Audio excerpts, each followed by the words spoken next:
வணக்கம் நண்பர்களே! ஜோதிடம் பத்தின தகவல்கள தெரிஞ்சுக்க நம்மளோட சேனல சப்ஸ்கிரைப் பண்ணிக்கங்க. கடந்த 3 வருடங்கள் சிம்ம ராசிக்காரர்கள் வாழ்க்கையில் நடந்த போராட்டங்கள் மறக்க முடியாததாக இருந்துச்சுன்னு தான் சொல்லணும். முக்கியமா மனதளவில் நிறைய நொடிஞ்சு போனீங்க. மனதளவில் நீங்க நிறைய உடைஞ்சு போனீங்க. அன்பை கொடுத்துட்டு பாசத்தை கொடுத்துட்டு கருணையை கொடுத்துட்டு அதனால நிறைய ஏமாற்றத்தை உங்களுக்கு கடவுள் தந்தாருன்னு தான் சொல்லணும். எவ்வளவு நாள் தான் எங்களாலையும் சகிச்சுக்கிட்டு இருக்க முடியும், எவ்வளவு தான் சகிப்பு தன்மையை வச்சுட்டு நாங்களும் இருக்க முடியும்னு நீங்க கேக்குறது எனக்கு நல்லாவே புரியுதுங்க. இரக்க குணம் அதிகமா இருக்கிறதாலேயோ என்னவோ தெரியல, கடந்த காலத்துல நிறைய வழி வேதனைகளை அனுபவிச்சீங்க அப்படிங்கிறத கூட யாராலையும் மறுக்க முடியாதுங்க. அதைவிட ரொம்ப முக்கியமா தற்போது கண்ட சனியாக சனி பகவான் இருந்து கொண்டு உங்களுக்கு கிடைக்க வேண்டிய பாக்கியங்களை தடுத்து நிறுத்திக் கொண்டிருக்கிறார் என்று தான் கூற வேண்டும். இந்த கிரக நிலையால் உங்களுடைய தனிப்பட்ட வாழ்க்கையை கடுமையா அஃபெக்ட் பண்ணுச்சு. குறிப்பா உங்களோட பர்சனல் லைஃப் ரொம்ப பாதிக்கப்பட்டது. இதனால் தான் நிறைய நம்பிக்கை துரோகம், நிறைய மனசஞ்சலங்கள், நிறைய ஏமாற்றங்கள் இதெல்லாம் மிக கடுமையாக சந்திந்த ராசிகளில் சிம்ம ராசி முதன்மையாக இருக்கின்றது. கண்டத்தில் ஒரு மனிதனுக்கு சனி இருந்துச்சுன்னா வனவாசத்துக்குரிய ஒரு வாழ்க்கை தான் கடந்த காலத்துல நீங்க வாழ்ந்தீங்க. எங்கேயாவது கிளம்பி போயிடலாமா அல்லது எங்கேயாவது கண்காணாத தேசத்துக்கு கூட போடலாமா அப்படின்னு நினைக்கக்கூடிய எண்ணத்தை கொடுத்துச்சுன்னு சொல்லலாம். சிலருக்கு கடவுள் புண்ணியத்தில் என்னதான் சந்தோஷத்தை கொடுத்தாலும் நிம்மதியை கொடுத்தாலும் சிலருக்கு மனரீதியான உளைச்சல்களும் உடல் ரீதியான உளைச்சல்களும் பல பேருக்கு இருந்து வந்தது அப்படிங்கிறதையும் யாராலையும் மறுக்க முடியாதுங்க. நீங்க ஒன்னும் கவலைப்படாதீங்க, சனி ஒருத்தர் மட்டும்தான் உங்களுக்கு நல்லா இல்ல, மத்தபடி குரு ரொம்ப நல்லா இருக்காரு. அதனால குருவால் உங்களுக்கு நிறைய நன்மைகள் நடக்கும். சிம்ம ராசிக்காரர்களுக்கு வரக்கூடிய 2 வருடங்களுக்கு உங்களுக்கு எந்த கஷ்டமும் இல்லை. நீங்கள் மிகவும் நன்றாக இருப்பதற்கு உண்டான அனைத்து வழிகளையும் தற்போது கடவுள் உங்களுக்கு கொடுப்பார் என்று நிச்சயமாக சொல்லலாம். சிம்ம ராசிக்காரர்களின் குணங்களை பொதுவாக பார்க்கும் பொழுது சிம்ம ராசிக்காரர்கள் ருசியான உணவு உண்பதில் விருப்பம் உடையவர். சிலரெல்லாம் பாத்தீங்கன்னா பழைய உணவை சாப்பிட விரும்ப மாட்டார்கள். கூழோ கஞ்சியோ வெந்ததை சாப்பிட்டு விதி வந்தால் சாவோம் என்ற புலம்பல் இவர்களிடம் கிடையாது. தெருவில் நின்று கடையில் விற்கும் கூழ் குடித்தால் கூட அதற்கு அங்கு வைத்திருக்கும் அத்தனை சைட் டிஷ்ஷையும் ஒரு மடக்குக்கு ஒன்றாக எடுத்து சாப்பிடுவர். ஒவ்வொரு வேளை உணவும் இவருக்கு விருந்துதான். சுடச்சுட சுவையாக சமைத்து தர வேண்டும் என்று விரும்புவர். சிம்ம ராசிக்காரர் தாய் பாசம் மிக்கவர்கள். இவர்களின் தாயார் நல்ல ருசியாக சமைத்து தருவர். தாரமும் சமையலில் அப்படியே இருக்க வேண்டும் என்று விரும்புவர். சமையல் தெரியாத மனைவிக்கும் பயிற்சி அளித்து தேற்றிக்கொண்டு வந்துவிடுவர். சுவையாக சமைக்கத் தெரியாத, சுத்தமாக வீட்டை வைக்க தெரியாத, அழகாக பரிமாற தெரியாத மனைவியை ஒரு வழி செய்துவிடுவர். சுத்தம் சுகாதாரம் ஆகியவற்றில் கவனம் செலுத்துவர். சிம்ம ராசிக்காரர் நல்ல நட்புணர்வு உடையவர். நண்பருக்கும் உறவினருக்கும் உதவிகளை தானே முன் வந்து செய்வார். அதிகம் உணர்ச்சி வசப்படுவதில்லை. ஆனால் இவரை யாராவது மட்டம் தட்டி பேசினால் பொறுத்து கொள்ள மாட்டார். கடுமையாக திட்டிவிடுவார். அவரை எல்லோரும் கொண்டாட வேண்டும் என்று ஆசைப்படுவார். அவரது அழகை, திறமையை, கலைநுட்பத்தை யாராவது பாராட்டிக் கொண்டே இருக்க வேண்டும். அதே சமயம் அவரது எதிரிகளை அவர்கள் ஏசிக்கொண்டும் நக்கலடித்துக் கொண்டும் இருக்க வேண்டும் என்று ஆசைப்படுவார். இவர் தன் வாயால் யாரையும் ஏசி பேச மாட்டார். நையாண்டி நக்கல் செய்ய மாட்டார். யாராவது அப்படி பேசினால் ரசித்து மகிழ்ந்து புலகாங்கிதம் அடைந்து வாய்விட்டுச் சிரிப்பார். தர்ம பிறப்பு. யார் உதவி கேட்டாலும் செய்வார். உங்களை நம்பித்தான் வந்தேன் என்று சொல்லிவிட்டால் கையில் இருப்பதை தூக்கி கொடுத்து விடுவார். புகழ்ச்சிக்கும் முகஸ்துதிக்கும் மயங்குவார். சிங்கம் காட்டிலும் ராஜா, வீட்டிலும் ராஜா. காதல் நிறைவேற ஆண்டுக்கணக்கில் கூட காத்திருக்கும் சிம்ம ராசி ஆண் கல்யாணமானதும் வேறு மாதிரி இருப்பார். பெரும்பாலும் சிம்ம ராசிக்காரர்களுக்கு கல்யாணம் வெற்றிகரமாக அமைவதில்லை. காரணம் அவர்களின் சட்ட திட்டங்களுக்கும் அதிகாரப்போக்குக்கும் அடிபணியும் பெண்கள் கிடைப்பதில்லை. காதலில் தாராளம் காட்டும் சிம்ம ராசி ஆண் கல்யாணம் முடிந்ததும் பல கட்டுப்பாடுகளை விதிப்பார். அழகான விஷயங்களை காதலிக்கு பரிசுகளாக கொடுப்பதில் சிம்மராசி ஆணுக்கு நிகர் வேறு எவரும் இல்லை. உலகின் அனைத்து சந்தோஷங்களையும் வாரி வாரி கொடுப்பார். அல்லது கொடுத்ததாக காதலி நம்பி மகிழ்வாள், காதலியை வானளாவ புகழ்வார். பழம்பஞ்சாங்கமான சிம்ம ராசி ஆண் மரபுக்கும் பாரம்பரிய விஷயங்களுக்கும் அதிக முக்கியத்துவம் கொடுப்பார். வீட்டில் 6 மணிக்கு சாமி விளக்கு ஏற்ற வேண்டும் என்பதில் இருந்து வெள்ளிக்கிழமை பெண்கள் தலைக்கு குளிக்க வேண்டும் என்பது வரை கண்ணும் கருத்துமாக இருப்பார். சோம்பலாக பெண்கள் இருப்பது இவருக்கு பிடிக்காது.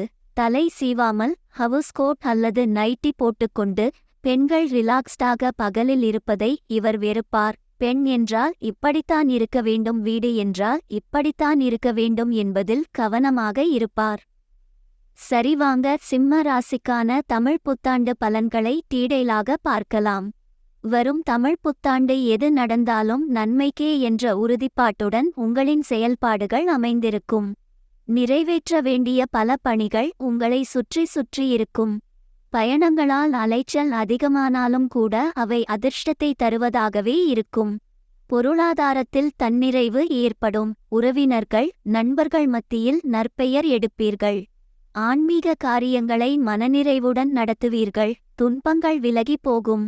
சில சமயங்களில் கடுமையான சொற்கள் வெளிப்படலாம். இதனால் உங்களுக்கு நெருக்கமானவர்கள் உங்களை விட்டு விலகிச் செல்லவும் வாய்ப்புகள் ஏற்படும்.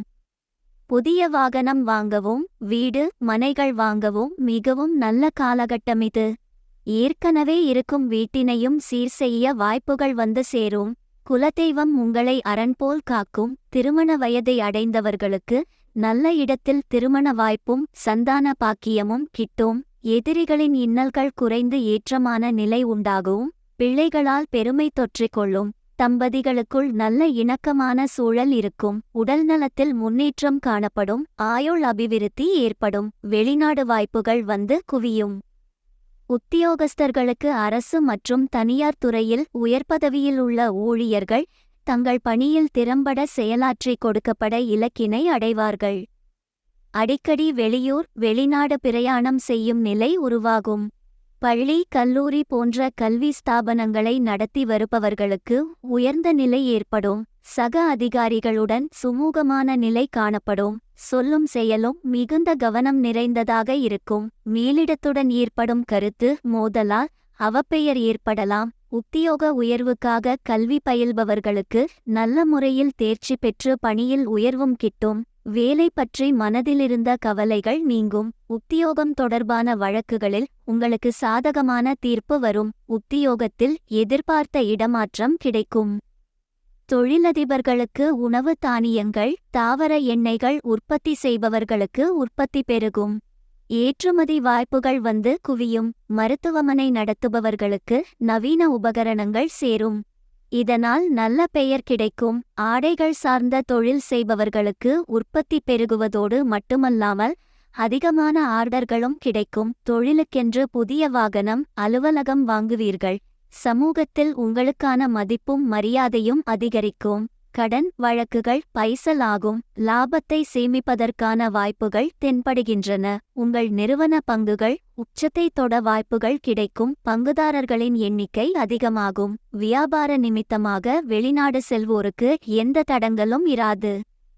மாணவர்களுக்கு கம்ப்யூட்டர், தொழில்நுட்ப கல்வி, தொலைத்தொடர்பு, வானியல் விஞ்ஞானம், நுணுக்கமான கல்வி பயிலும் மாணாக்கர்கள் நல்ல முறையில் படித்து அதிக மதிப்பெண்களுடன் தேர்ச்சி பெறுவார்கள். எந்த தடங்களும் இன்றி கல்வியில் வளர்ச்சி இருக்கும். அனைவரையும் மதித்து நடக்கும் பண்பு அதிகரிக்கும். இதனால் அனைத்து இடத்தில் நற்பெயர் கிட்டும். உற்றார் உறவினர்கள், சக மாணவர்கள், ஆசிரியர்கள் ஆகியோரின் ஆதரவால் மனமகிழ்ச்சி உண்டாகும்.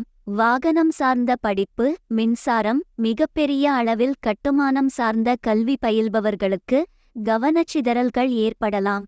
ரசாயனம், மருத்துவம் போன்ற கல்வி கற்பவர்களுக்கு உயர்கல்வி படிப்பதற்கான சூழல் ஏற்படும். புதிய நண்பர்கள் பழக்கமாவார்கள். முக்கிய பரீட்சைகள் எழுதுபவர்கள் தங்களது சுகதுக்கங்களை மறந்து கடுமையாக உழைத்தால் மட்டுமே தேர்ச்சி பெற முடியும்.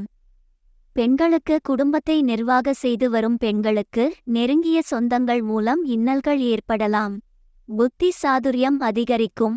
சுபகாரியங்களை முன்னின்று நடத்தும் வாய்ப்புகள் வந்து சேரும். அரசு மற்றும் தனியார் துறைகளில் வேலை பார்க்கும் பெண்களுக்கு நிர்வாகம் மூலம் பாராட்டுகள் கிடைக்கும். உங்களுக்கு எதிரான செயல்களை செய்வோர் உங்களுக்கு கிடைக்கும் நற்பெயரால் தாக்கு பிடிக்க முடியாமல் ஓடுவார்கள்.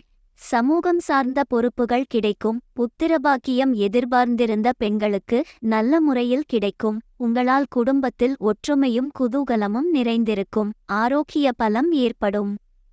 கலைஞர்களுக்கு திரைப்படத்துறை, தொலைக்காட்சித்துறை கலைஞர்கள் தங்கள் முழுத்திறனையும் வெளிப்படுத்தி ரசிகர்களிடம் அதிகமான வரவேற்பு பெறுவார்கள். கிராமப்புற கலைஞர்கள் தங்களை உலகத்திற்கு வெளிக்காட்ட சரியான சமயம் இது. வருமானம் போதுமானதாக இருக்கும். புகழுக்கும் பாராட்டுக்கும் குறைவில்லை. நகைத்தொழில் செய்பவர்களின் வாழ்வு மேம்படும். தொழில் நிமித்தமாக அடிக்கடி பிரயாணங்கள் மேற்கொள்ள வேண்டி வரலாம். புதிய ஒப்பந்தங்கள் கையெழுத்திடும் முன் அதிலுள்ள அஷ்டரத்துகளை ஒருமுறைக்கு இருமுறை படித்து வைத்துக் கொள்வது நல்லது. அரசியல் துறையினருக்கு எண்ணிய செயல்கள் செய்வதில் சிரமங்கள் இருந்தாலும் சிரமேற்கொண்டு செய்து பாராட்டுகளை பெறுவீர்கள். அதே வேளையில் சில காலதாமதம் ஏற்பட்டாலும் வெற்றியின் படிக்கட்டுகள் உங்கள் வீட்டு கதவை தட்டும். புதிய பதவிகளை பெறுவதின் மூலம் அனைவருக்கும் நன்மைகள் வாய்ப்புகள் கிட்டும். வழக்குகளில் உங்களுக்கு சாதகமான தீர்ப்பு வரும். இறைபக்தியால் அனைத்து விதமான பிரச்சனைகளை சாதித்துக் கொள்வீர்கள். மற்ற மொழி பேசும் நண்பர்களால் ஆதாயம் உண்டு. அறிமுகமில்லாதவர்களிடம் எச்சரிக்கையாக பழகுவது அவசியமாகிறது. எதிரிகளால் இருந்து வந்த தொந்தரவுகள் நீங்கி மனதில் உற்சாகம் தொற்றிக்கொள்ளும்.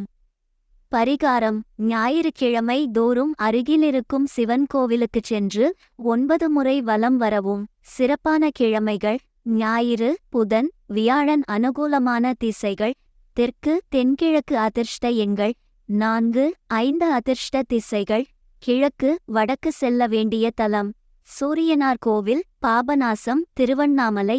சொல்ல வேண்டிய மந்திரம்: ஓம் நம சிவாய என்ற மந்திரத்தை தினமும் 21 முறை சொல்லவும்.